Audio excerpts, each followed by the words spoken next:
Hi, welcome to our presentation. Today we're going to present the solution for the problem statement 3. As we know, in 2023, several attacks contributed by MOVIT, attackers spread the ransomware from the individual end to the targeted facilities devices to blackmail organizations around the globe.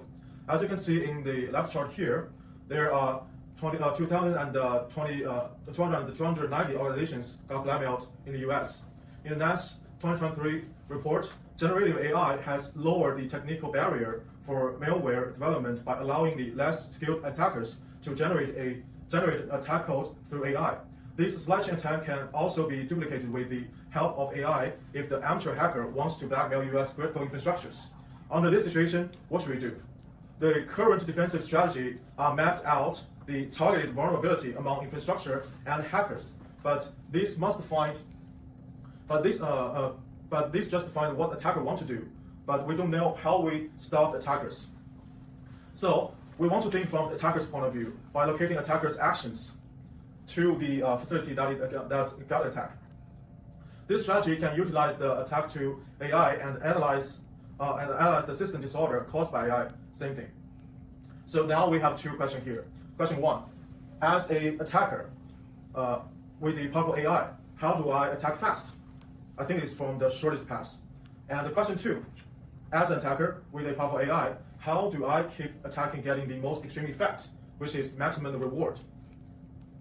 So next, I'm gonna let my colleague to explain our methodology for these two questions. All right, so next comes to our model. So by utilizing the Markov chain model, we are able to discriminate why there are different kinds of attacks on multiple sectors, one by one. That means for a single sector and for connection of multiple sectors. So we define the state space I to represent the attacker state at any time step. Each state ST represents the attacker's action AT on a specific sector DT at time T. And next, at time T, the hacker performs the attack behavior AT on sector D, and we have the transition probability. We're still keeping the will of the attacker. So if we are the attacker and a successful attack looks like a chain from S0 to S1 to the final attack action, which leads to the success attack to whatever equipment or human device you want to see. Then we can use the historic data sequence of S to solve the probability. In our proposed solution, the cost could be simplified as below.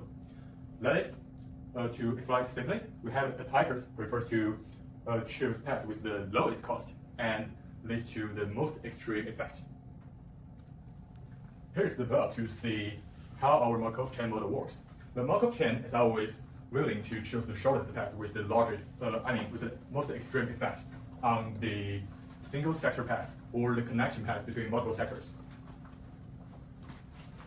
Here is a case study based on our Markov chain model.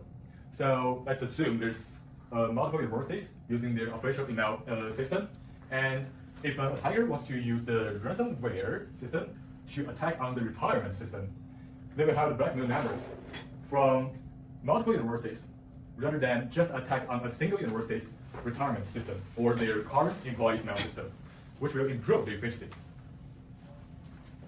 Okay, and also as a team, we also propose some other alternative solutions to solve this problem. For example, for solution 2, we consider we use the domain invariant feature learning to try to capture the risk activity or detect activity from multiple infrastructure sectors at the same time. So here we use the domain invariant feature learning, and then we can use this technique to identify the threat and the normal activity, and then we also include the human review to find the false threat, and then we can return as the argumentation to enhance our data side. And also in the solution 3, we try to use LLM-driven threat mapping. So in this solution, we try to use or establish the weakness tree measure database and also the attack behavior database. So based on the LLM techniques, we can match and track the attacking behavior and also the weakness in our infrastructure, and then we can create the auto report based on our solution. So and then we comprehensively evaluate the pros and cons for all 3 solutions we have. So we can see over here. So in terms of the practice. In terms of practice and also the resilience to the dynamic defense, we will ask our department to choose the first solution, the Markov chain. Yeah, that's the reference, and thanks for your attention.